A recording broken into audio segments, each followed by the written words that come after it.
Athens is the capital and largest city in modern Greece, but Athens also has a long history that dates back 7,000 years.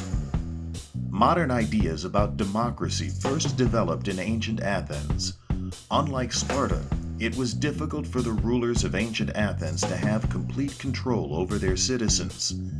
Athens developed as a merchant poli, whose ships traded with many faraway places.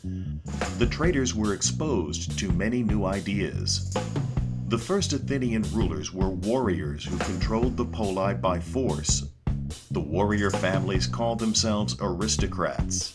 Aristoi comes from a Greek word meaning best people. The tyrant was the leader of the aristocrats. Today we use the term tyrant to describe a cruel ruler, but many of the Athenian tyrants were kind and effective leaders. One tyrant named Draco created a written legal system and a court to enforce his laws. Draco's court meted out harsh punishments for even minor offenses. Today we use the word draconian to describe laws that are unnecessarily harsh or unjust. The Athenian army fought in a phalanx, a military formation of soldiers with overlapping shields that moved together as a unit. The mighty phalanx was more powerful than any individual aristocratic warrior.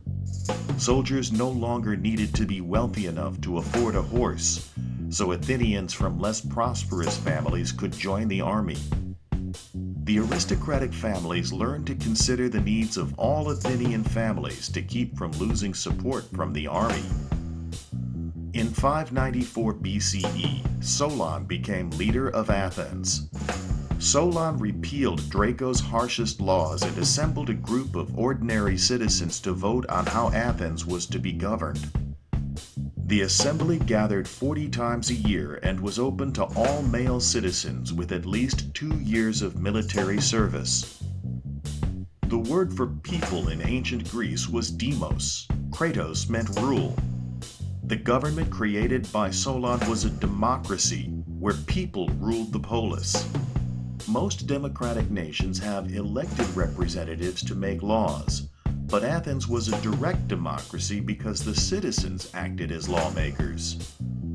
Direct democracy was possible in ancient Athens and is how many small towns govern today, but gathering all citizens together to make decisions is not practical in large countries such as the United States.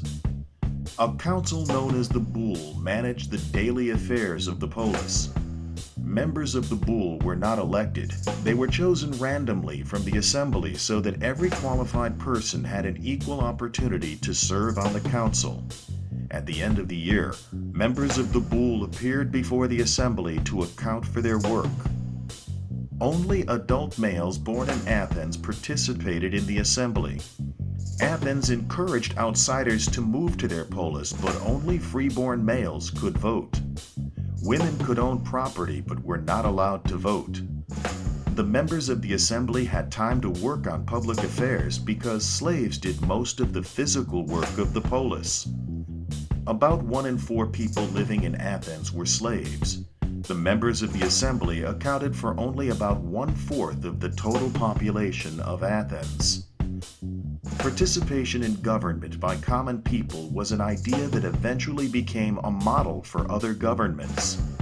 The democratic government of Athens inspired the writers of the American Constitution. Athenian democracy was limited, but it gave some people the opportunity to make decisions about how they were governed.